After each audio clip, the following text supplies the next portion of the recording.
Bonjour à toutes et à tous et bienvenue pour ce podcast hors-jeu qui vous est proposé par l'Autorité nationale des jeux. Hors-jeu, ce sont des joueurs qui ont rencontré des problèmes d'addiction aux jeux d'argent et qui prennent la parole pour raconter leur histoire. Aujourd'hui, c'est Alain qui est avec nous. Alain a découvert les jeux de grattage sur le tard à une période de sa vie où les difficultés se sont enchaînées. Pendant 15 ans, il a dupé son entourage pour pouvoir assouvir son besoin de jouer. Et puis un jour, tout a basculé. Écoutez plutôt. Je m'appelle Alain, j'ai 64 ans, j'habite en Seine-et-Marne, au bord du Loing, donc un très beau site. Mon métier c'est boucher, je suis boucher depuis l'âge de 14 ans. Il y a un an j'ai posé ma retraite, donc je suis travailleur et retraité en même temps. J'étais obligé de faire ça pour combler mes dettes. Et j'ai commencé un jour à jouer dans un bar avec un ami qui m'a dit « Tiens, j'ai gagné 100 € à ce grattage-là ». Et moi j'en ai pris un, j'ai gagné 500 € évidemment. Et ça m'a lancé. Je gagnais beaucoup d'argent, j'ai gagné plusieurs fois 1 000 €, une fois 5 000 €, et quand même des belles sommes. J'ai vu des semaines jouer des sommes d'argent considérables. Je me rappelais même plus la semaine d'après. C'était vraiment un trou. Voilà. Quand j'étais parti à jouer, je me rendais compte de rien. Je passais mon temps dehors à faire 5-6 bars, parce que dans celui-là, j'avais de la chance à telle heure, dans celui-là, j'avais de la chance à telle heure. Même quand j'avais un jour de repos, je partais le matin, je rentrais le soir. Je passais ma journée à jouer. J'étais arrivé à des cadences à 100 € par jour. Et puis, j'ai une amie qui n'avait pas vu clair, qui m'a prêté de l'argent tout le temps, sans trop s'en rendre compte, puisque j'avais divorcé, j'avais des problèmes avec un ancien commerce, donc j'avais monté le truc un peu là-dessus. Et puis, comme j'ai un bon travail, que je suis connu depuis longtemps, j'ai plein d'amis qui m'ont prêté de l'argent aussi. Et ce que j'ai engagé, c'était remboursé. J'empruntais à un autre pour rembourser à un autre. C'était un montage formidable. Honnêtement, je voulais pas m'en rendre compte. J'étais trop bien dans ce milieu-là. J'étais très très bien. Je suis arrivé à un point où même où j'avais de l'argent à la fin du mois, je m'arrangeais pour que la carte bleue saute, qu'à la fin du mois, j'ai une espèce d'adrénaline en disant tiens, ça y est, j'ai plus de pognon, mais j'avais toujours une combine pour en trouver. Il y avait la recherche de l'argent, le fait de dire tiens, mais j'ai demandé, j'ai encore réussi. C'était un truc presque d'escroquerie. Et puis à un moment donné, je suis tombé dans un trou pas possible, quoi. Il y a 2 ans, là mon ami a dit attends, ça va plus du tout. Moi je te prête plus d'argent déjà pour commencer.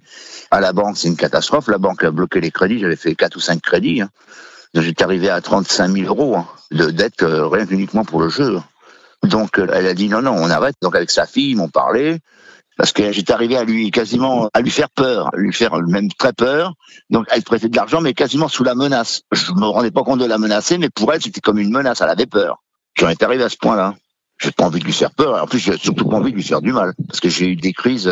C'était terrible. J'étais au bord du suicide, de la tuer parce qu'elle m'avait pas prêté d'argent. J'étais au bord de tout ça. Et je me suis réveillé un matin, bien chargé en alcool, et dans le garage avec mon fusil. Et c'était de la folie. C'est là que j'étais au centre d'addiction. J'avais pas envie d'y aller. C'est parce que derrière, j'avais la pression de mon ami que j'aime beaucoup.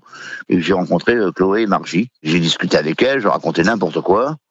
Mais elles sont fines, quoi, disons. Elles m'ont laissé machiner jusqu'à temps qu'on trouve la confiance, quoi.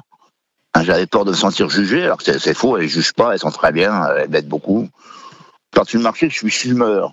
Donc ça, c'est un gros problème aussi. Et j'ai dit en même temps, puisqu'il y a dans ce centre-là, il y a aussi une assistante sociale là pour le tabac, j'en ai profité pour essayer d'arrêter de fumer. Et je crois que la dame qui m'a aidé pour arrêter de fumer m'a mis plus en confiance au début. J'ai parlé plus avec elle, vraiment la vérité, qu'avec Margie et Chloé.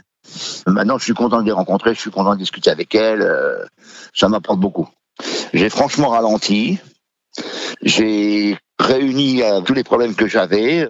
Donc j'ai tout réuni à la banque avec mon ami, elle est venue avec moi. On n'a fait qu'un seul prêt. On a créé aussi un deuxième compte où là j'ai mon argent de poche. Après j'en fais ce que je veux, mais toutes mes dettes se remboursent régulièrement. Il y a 6 mois j'avais arrêté avec Margie et Chloé parce que je me sentais bien, tout allait bien, et j'avais replongé un peu. Donc mon ami a dit non, je recommence pas, on te surveille, de toute façon il n'y a pas de souci, tu retournes, tu les vois régulièrement et je leur raconte ce que j'ai fait sur le mois, les choses bien et les choses mal. Et depuis quelques séances, là, généralement, c'est que des choses bien, et je suis assez content de moi. J'arrive maintenant, parce que je m'étais créé dans ma tête une peur de l'ordinateur, parce que je savais que je faisais des bêtises, quoi. Donc j'en avais un peu peur, j'y allais jamais. Maintenant, je fais mes comptes régulièrement. En plus, mon ami m'a fait installer un téléphone là, où le compte apparaît en permanence. Si je prends 20 €, ça me donne le solde, ça me bip tout de suite. Donc c'est très très bien. Donc je veux dire que pour l'instant, j'arrive même à rembourser mes prêts par anticipation. Ça va assez vite même. Je veux partir à la retraite sans dette, sans rien du tout, tranquille. J'ai promis à ma femme que en mars, tout serait fini. Et je suis assez content. Mais je suis pas agréé à 100%. Honnêtement, j'espère pouvoir contrôler la chose. Arrêter à 100%, j'en suis pas sûr pour l'instant. Si j'avais un conseil pour les joueurs à gratter, qu'ils ne tombent pas dans l'excès. Je vois des joueurs à gratter qui vont prendre des petits jeux à 2-3 euros, et puis voilà, ils n'ont pas gagné, ils s'en vont, ils ont gagné, ils récupèrent leurs 10 balles, ils sont contents. Parce que moi, j'ai jamais joué des sommes comme ça, j'ai toujours joué les 100 euros. Celui qui est pas fumeur, ça peut l'aider parce qu'il ira pas dans un bar au tabac chercher des cigarettes, donc il verra pas ce genre de choses. Maintenant, le seul conseil que je leur donne, c'est faut surtout limiter la somme.